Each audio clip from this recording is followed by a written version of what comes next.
Assalamualaikum warahmatullahi wabarakatuh. Terima kasih sudah bisa berada kembali di YouTube Poppy Amalia. Dan kali ini pembahasannya bicara mengenai kisah sejati dari seorang Kalina yang mampu mengelola perasaan, pemikirannya, merepress, memanage egonya.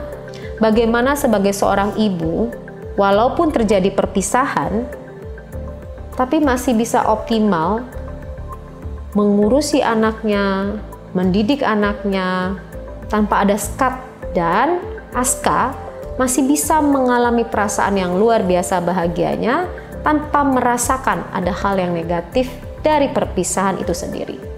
Tentu kontribusi dari ayah ibu yang luar biasa cerdas dan mampu mengelola dengan baik patut menjadi suri tauladan buat kita semua dan menjadi kisah inspiratif apabila Anda mengalami hal yang sama, untuk tidak bermusuhan, untuk tidak mengutamakan ego, tapi lebih melihat kepentingan anak.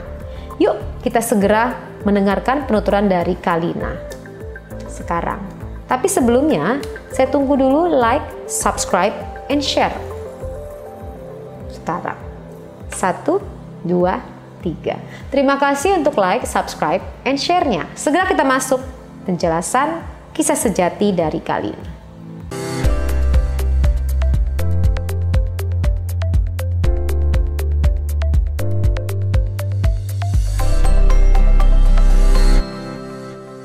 Assalamualaikum. Waalaikumsalam. Apa kabar, Mbak? Sehat, Kalina. Agak kaku gue manggilnya. Biasa aja. Iya emang biasanya manggilnya Ling. Oke. Biasa aja. Ya udah Ling, sekarang kegiatan kamu tuh lagi ngapain aja sih? Aktivitas selama di lockdown ini apa aja sih? Mohon maaf ya agak berisik ya, karena memang lagi pembangunan di luar itu seperti mereka lagi mempersiapkan new normal. Tetangga. Ya kedengeran juga dari sini. Oh oke, aman. Oke. Gimana? Kegiatannya tuh lebih banyak di rumah. Paling ke rumah Aska juga, dan juga kayak lebih banyak untuk masak di rumah juga, main sama Casey, kemarin-kemarin juga ngurusin mama juga. Jadi memang kegiatan sekarang kan dari kemarin juga udah berapa bulan ini, hampir 4 bulan ini juga kan terhenti kan, begitu juga dengan pekerjaan aku. Kemudian aku juga kan pekerjaanku tuh di properti, jadi properti sekarang pasti lagi turun banget, banget. Jadi ya udahlah, jadi untuk sementara kita makan uang tabungan dulu. Oh, tapi uang tabungan bersyukur. Iya bener, tapi tuh uang tabungannya banyak banget. Ya namanya cukup itu kan beda ya, tiap orang kan cukup beda, bener gak sih? Nah, ya. Bersyukurnya itu kenapa? Karena masih bisa makan, walaupun nasi pakai tempe, nasi pakai sayur, yang penting kan sehat. Iya, gitu benar. Iya sih, kita bersyukur aja lah dengan apa yang kita milikin sekarang. Masih bisa tidur di tempat di rumah kayak begini ya kan, masih ada bantal, kasur, dan masih banyak juga saudara-saudara kita yang masih kekurangan. Benar. Bersyukur. Yes, emang kan aku tahu banget deh kalau Kalina ini adalah orang yang sosialnya parah ya. Jadi kalau misalnya setiap ada kejadian di Indonesia apapun, dia adalah orang pertama yang langsung ke sana. Aku lihat sih kayak gitu sih, paling hari kedua lah. Gak mungkin hari pertama, gak mungkin. Ya kan lagi gempa-gempanya deh, gak mungkin. Hari kedua, hari ketiga dia udah bergerak. Ya kan? Terus kayak sebenarnya sih kayak panggilan ya. Ibaratnya tuh gini, tiap manusia kan mempunyai kebahagiaan sendiri-sendiri ya kan. Kalau kebahagiaan aku adalah dengan melihat orang lain tersenyum tuh karena aku gitu. Dengan kita datang, walaupun kasarnya itu cuma dengan kita datang ke sana, dan mereka ketemu aku gitu, dan mereka bahagia ketemu aku, itu buat aku menjadi kebahagiaan tersendiri gitu. Jadi aku mungkin aku nggak bisa membantu secara materi, tapi paling nggak aku membantu tenaga aku ke sana gitu. Kayak misalkan kayak trauma healing gitu, kayak yang aku lakukan waktu pas lagi di Palu, di Lombok, nyanyi-nyanyi, kita nyanyi-nyanyi, Banten juga kita memberikan psikososial itu kayak banyak banget sih waktu yang kalau Banten deket kan, pas banjir itu. Jadi macem-macem lah gitu, bukannya tuh untuk dipuji, bukan. Orang pada pikir kenapa sih kalau misalkan mau bantu aja, nggak usah dipromosiin di posting atau segala macam. Ada aja yang ngomong seperti itu. But then again, kalau menurut aku, kenapa aku memberitahu kegiatan aku bahwa hey, aku bisa, kenapa kalian nggak bisa? aku bisa membantu. Ada yang bilang ini, Mbak, gimana saya mau bantu? Maka dari saya pas-pasan, bantu bukan hanya dengan materi, pakai tenaga, pakai apa, jadi banyak hal yang sebenarnya kalau kita mau membantu saudara-saudara kita, jadi bukan lewat materi aja. That's the point, yes. Jadi gitu loh. Jadi artinya kalau misal membantu nggak cuma membantu secara materi, tapi apa yang bisa kamu lakukan ya kamu lakukan gitu. Yang penting kamu melakukan sesuatu untuk membuat mereka lebih bahagia. Nah, pada saat kamu membuat orang lain bahagia, biasanya itu akan menular energi bahagia. Itu dia. Jadi sebenarnya gini loh, banyak banget pelajaran yang aku ambil dan aku bawa pulang setiap aku kembali ke rumah dari kegiatan sosial yang aku lakukan. Apa aja sih? Gini, orang banyak yang, jadi sejak aku kecil, aku pengen banget merayakan ulang tahun 17 tahun di panti asuhan, di mana 17 tahun pasti orang-orang pengen merayakan besar-besar. Aku nggak, kenapa aku pengen di panti asuhan? Why? Alasannya? Aku produk dari broken home. Sama kayak Aska. Nah, ini broken home. Aku produk dari broken home di mana orang tua aku pisah dari aku umur 4-5 tahunan. Terus aku merasa selama belasan tahun aku merasa aku tidak bahagia.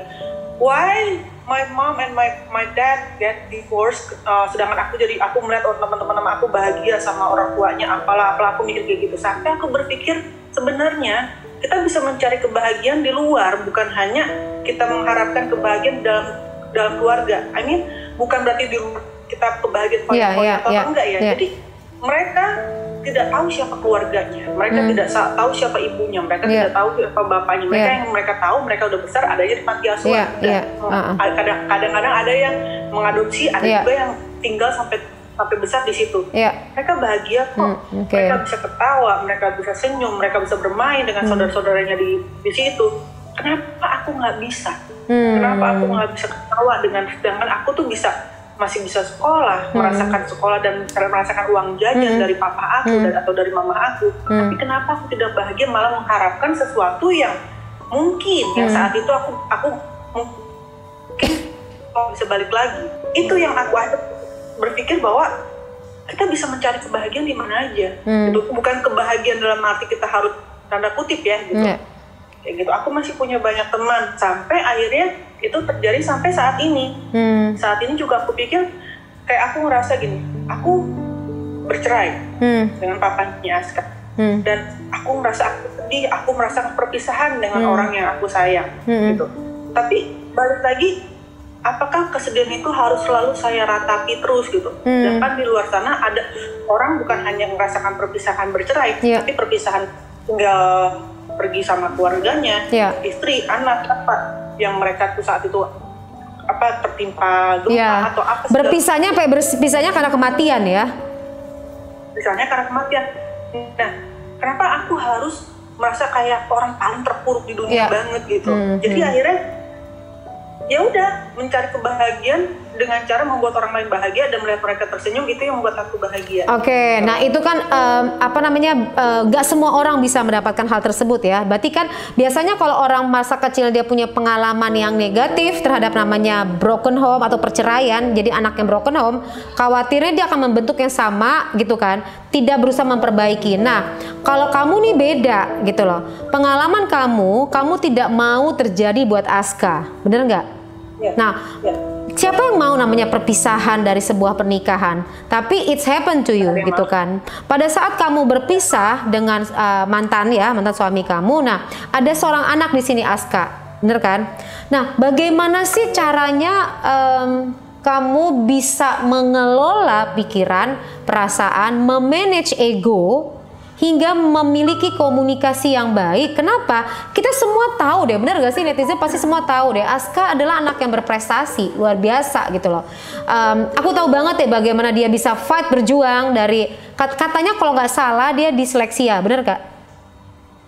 Nah, tapi dia bisa fight gitu loh. Itu tidak mudah untuk anak yang tidak mengalami persoalan tapi orang tuanya, tapi dia disleksia, itu luar biasa loh fightnya. Ini Aska bisa berprestasi. Padahal dengan kondisi orang tuanya harus terpaksa berpisah. Nah, kasih tahu dong kita di luar sana tuh semua netizen nih agar learn ya something dari pembahasan kita ini, karena banyak di luar sana, aku nggak nyebutin siapapun, banyak di luar sana yang berpisah tapi anaknya tuh mengalami psikologisnya tuh ya sedih gitu loh. Hubungannya buruk gitu kan, artinya tidak membaik. Nih, gimana sih solusinya dan apa sih langkah-langkahnya? Tidak ada perpisahan itu yang menyenangkan. Bullshit lah kalau misalkan dibilang, oh aku happy dengan perpisahan aku. That's the point. Pasti bermasalah. Pertamanya pasti itu bermasalah. Tapi aku belajar dari pengalaman aku di saat aku kecil. Orang tua aku saat itu merasa yang mama benar, papa benar. Aku akhirnya mengambil kesimpulan bahwa dua-duanya salah, gitu. Tapi kan yang hidup lagi yang menjalankan hidup aku, gitu. Akhirnya sampai aku merasa gini, menurut aku dewasa di saat di usia yang menurut aku seharusnya aku masih bermain. Gitu. Jadi di situ aku banyak banget alasan aku untuk melakukan hal-hal yang negatif. Contoh, banyak produk broken home yang akhirnya larinya ke drugs. Kenapa aku tidak ke situ? Karena aku menyayangi diri aku. Kalau bukan aku yang sayang sama diri aku, siapa yang sayang sama diri aku? Orang lain bisa sayang sama aku, tapi mereka sayang kalau akunya pakai drugs yang akhirnya berdampak negatif kan ke diri aku sendiri. Nah, dari mana dapat data itu? Dapat dari mana, kan masih kecil? Kok bisa dapatnya data? Oh, sayangi diri gitu loh. 4-5 tahun itu belum kepikiran itu. Aku berpikir itu di saat aku SMP, SMA, gitu. Waktu saat masih kecil itu masih ya taunya main, taunya mama di sini, papa di situ, aku ditarik di sana, ditarik ke sini, suruh pulang sini, pulang ke sana, gitu. Berjalannya waktu, akhirnya aku merasa nggak enak seperti itu, gitu. Dan akhirnya itu dirasakan lagi sama anak aku. Aku dan papanya pisah, gitu. Aku sama papanya pisah. Aku nggak mau anak aku merasakan apa yang aku rasakan. Aku nggak mau anak aku lagi ngerasa ditarik di sana, ditarik sini. Akhirnya aku membuang ego aku. Aku gini, Mbak, aku ngurusin Aska itu dengan tangan aku tanpa bantuan babysitter. 3 tahun 1 bulan Aska tuh asik. 3 tahun ya? 3 tahun 1 bulan. Dia nggak pernah lepas dari pelukan aku, dia tidak pernah lepas. Aku tidak pernah keluar rumah tanpa ajak Aska. Tanpa ajak Aska itu tidak pernah. Jadi bayangkan bagaimana dekatnya aku dengan seorang Aska. Gitu. Sampai akhirnya aku memutuskan keluar dari rumah itu. Aku tidak tidur sama Aska. It's like almost every night sampai detik ini aku harus tidur sendirian. Yang biasanya aku dengar malam-malam Aska manggil nama aku, terus tiba-tiba aku main ke rumah papahnya, aku dengar Aska manggil papa. Kalau pas malam-malam bukan nyari nama aku lagi, itu nggak enak. Temennya aku cuma ini, aku selalu bilang ini kasurnya bantalnya Aska. Ini bantal Aska benar-benar masih baru, belum keluar bahkan ini temennya aku. Tapi buat aku apa ya? Mungkin orang-orang berpikir masih memikirkan egonya mereka, egonya si bapak, si ibu. Kalau aku selalu bilang ini di mana-mana. Kalau kamu menyayangi anak, buang jauh-jauh ego kalian. Gitu. Tidak mudah, gampang atau enggak? Tidak mudah. Karena harga diri ya. Rasanya kayak harga diri untuk bisa menetralkan itu kan rasanya harga diri. Ya, tapi apakah kamu harus gini? Aku punya harga diri, tapi untuk anak aku, aku hilangkan ini. Makanya tadi disebut egonya. Ya, aku membuang ego itu kenapa? Karena aku tidak mau, kayak tadi dibilang dampak psikologi untuk anak-anak pasti ada. Aska juga pasti ada dampak psikologinya. Aska pasti juga ada sedihnya. Kenapa mama tidak di sini? Kenapa mama sampai dia harus lihat, mama harus jalan sama orang lain? Kenapa papa harus jalan sama perempuan lain? Misalkan gitu. Gue itu akhirnya mencoba untuk benar-benar membuang ego gue. Dan juga begitu juga dengan Mas Dedi, karena saking kita terlalu cinta sama anak kita, kita mau yang terbaik untuk anak kita, walaupun yang terbaik menurut kita belum tentu terbaik untuk anak. Kenapa? Karena dia pasti merasakan ada sesuatu yang missing. Awal-awalnya sampai akhirnya kita meyakinkan bahwa mama selalu ada untuk Aska. Nah, itu mama dia. Selalu ada di dekat.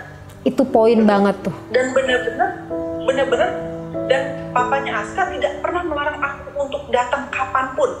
Tuh. Banyak nih, maaf sekali lagi ya. Penting banget. Saya tidak menyalahkan netizen, mungkin karena netizen netizen tidak tahu keadaannya. Netizen selalu bilang waktu itu misalkan melihat papanya Aska dekat sama si A, alah papa mamanya Aska aja atau bakal nanya aja yang nggak tahu diri, nggak bisa menghargai perasaan cewek yang sedang dekat dengan papanya Aska, dengan datang bisa tengah malam, bisa apa, mereka nggak tahu.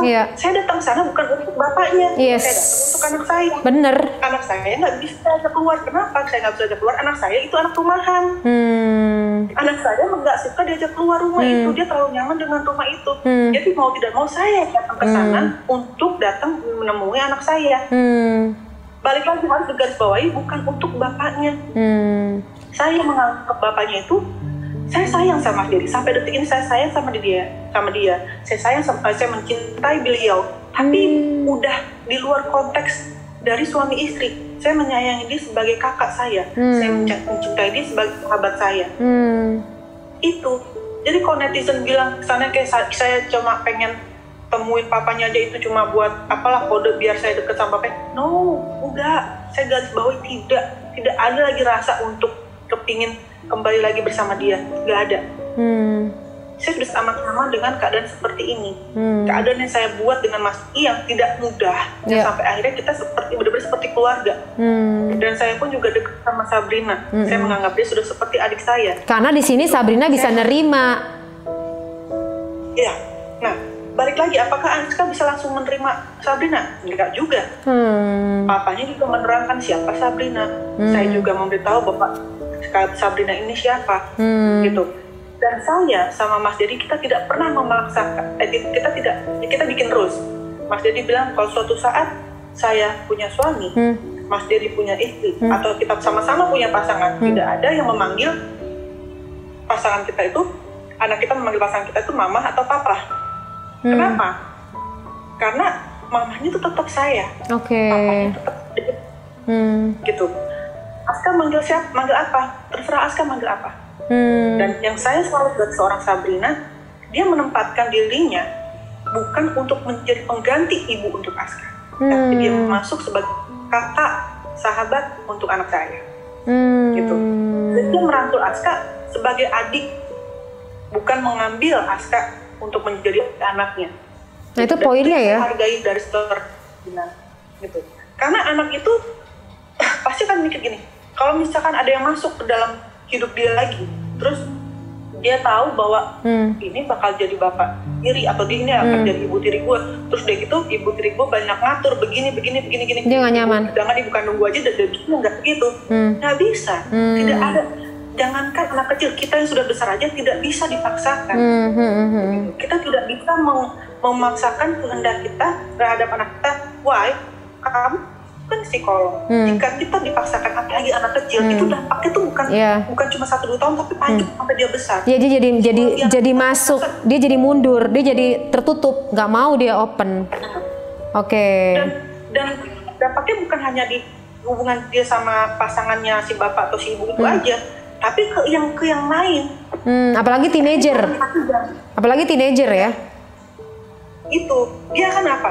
Dia akan ngerasa dipaksa, dia akan lari, dia akan mencari ketenangan di belakang, di luar orang tua, di luar keluarganya. Yang akhirnya apa? Anak itu bisa melakukan hal-hal yang tidak baik. Ini menurut saya balik lagi, maaf kalau misalkan yang di luaran sana nggak setuju. Benar itu benar kok. Misalnya kalau ada bermasalah di dalam rumahnya itu, dia pasti dia akan mencari tempat yang membuat yang bisa menerima dirinya. Itulah muncullah kenakalan remaja. Dan kenapa kayak tadi kamu tanya gini, sedangkan Aska dia tuh mempunyai disleksia sampai akhirnya dia bisa menjadi anak yang berprestasi. Balik lagi, papanya juga mempunyai disleksia, sama. Artinya papanya bisa mengajarkan ke tekniknya.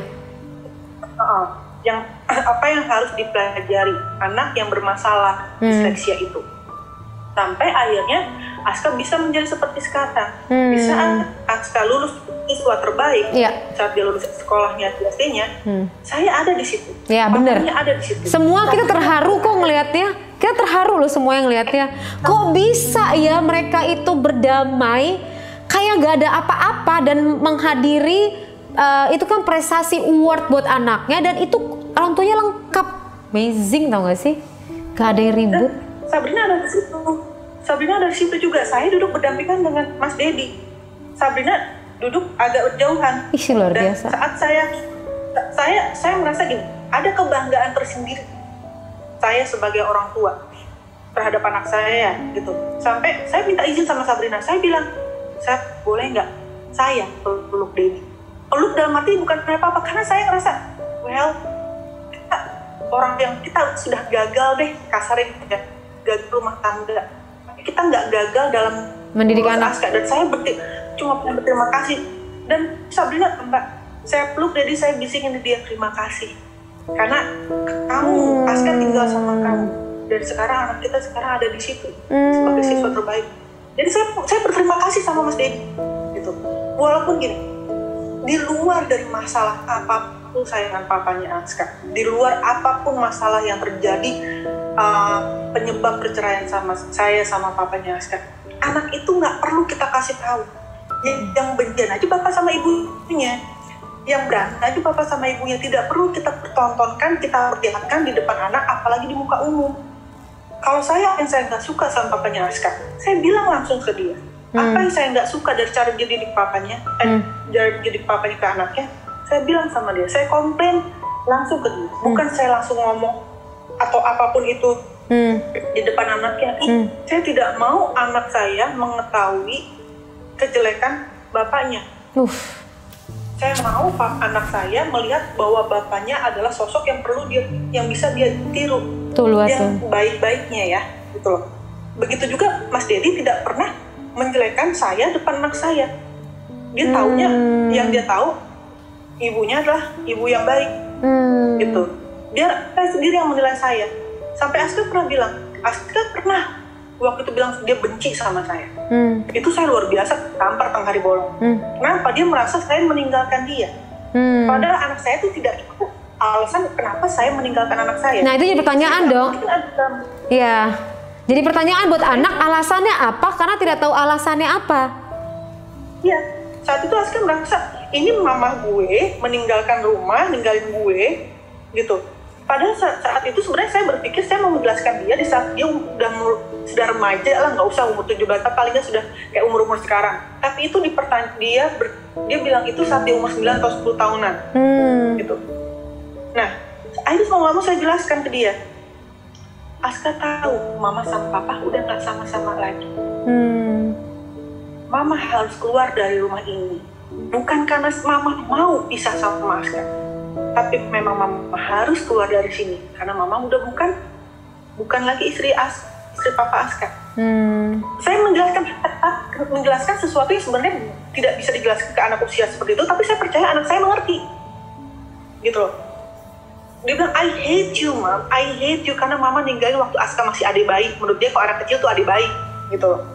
Karena kita nyebut anak kecil tuh adik bayi. Terus aku bilang, ya aku jelasin. Mama harus keluar dari rumah ini karena mama bukan lagi istri papa. Tapi mama sampai kapanpun akan tetap menjadi ibu kamu. Kamu lihat pekerjaan mama. Pekerjaan saya orang tuh gak banyak yang tahu, Mbak. Iya, mereka mikirnya saya masih dapat uang dari Mas Dedi. Mereka mikirnya saya dapat uang dari laki-laki. No. Iya, Mas Dedi masih membiayai saya selama 4 tahun. Setelah itu tidak pernah lagi, sampai detik ini tidak lagi.